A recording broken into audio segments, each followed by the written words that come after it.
as you all are well aware, as I'm sorely aware of quite the disturbance that we had with Pearson testing, well, we're currently negotiating with them a settlement under the contract. And we'll get back to you on the details of that, but it will include both instructional supports surrounding implementation of the Common Core that will be free to the state, as well as a cash settlement. And I'm going to be using 99% of that money around professional development for transition in two areas, teacher and leader effectiveness and the Common Core. In terms of testing, I know that's a big thing. We've been very clear to districts that they are going to be held accountable for pass until the final date of implementation. However, we're seeing a need to show that bridging, to develop a bridge, if you will. And so one of those things we're negotiating into that settlement with Pearson, and that they have already agreed to, is that this year on this spring's test, that two performance questions that will be along the model of what they will be seeing in the common assessments will be included in our state's test. Those are performance items. We have not been able to afford those types of items before. Those will be included free of charge to the state, giving teachers a flavor of the kind of questions that will be coming down to them. Certainly they won't be held accountable for that, but it's just to kind of present that, and we'll do that increasingly until we do transition to Park. We're trying to create a bridge effect, if you will. Also, part of that settlement will be free writing prompts that teachers can use within their classrooms, again, free of charge, available to the whole state, to increase those writing skills of those students within the framework of what your presenters just told you about, that will be graded using artificial intelligence, and then so teachers can get the results back on those writing prompts very, very quickly.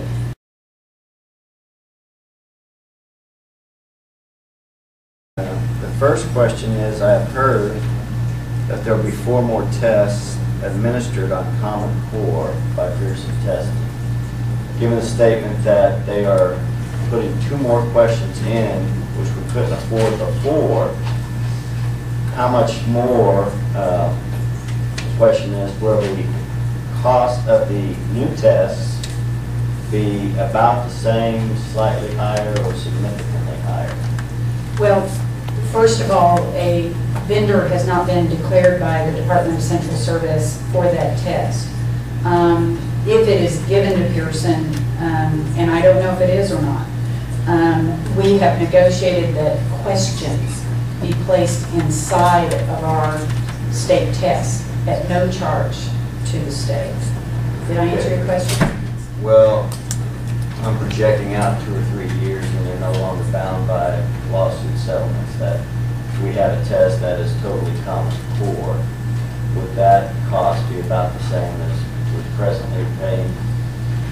Right. We're still working on developing those costs of the test, because in that test, it really is an apples and oranges comparison to what we're doing right now, because teachers are asking for a beginning test at the beginning of the year, and then one that is a formative nature about November.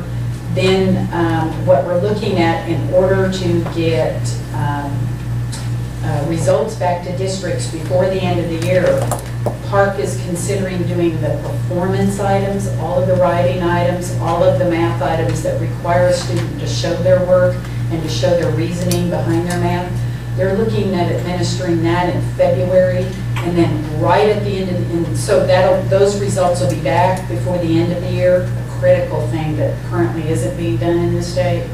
And then right before the end of the year, the multiple choice test that will have more items than just a depth of knowledge test, just a recall part, that will be administered at the end of the year.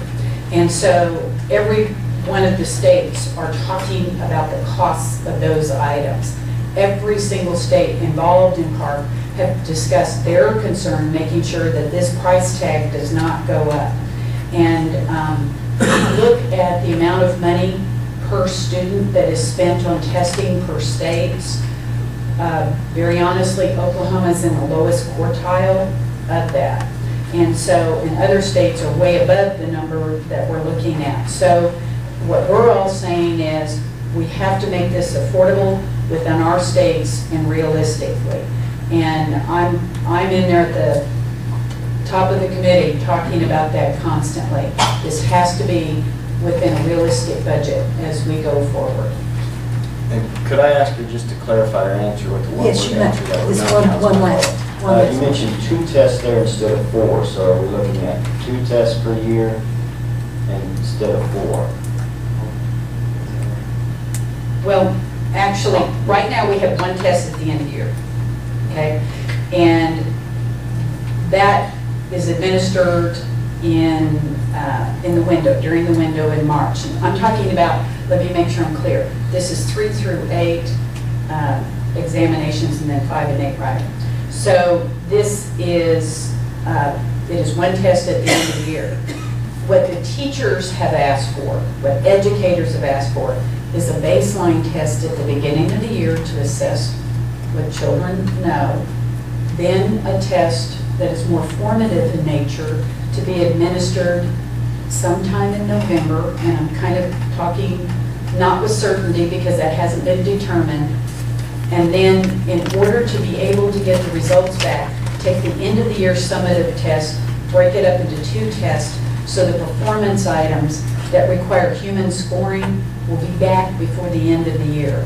And then they're saying they can get the multiple choice scoring back within, I believe, 2 weeks. It's all so educators can get the information back.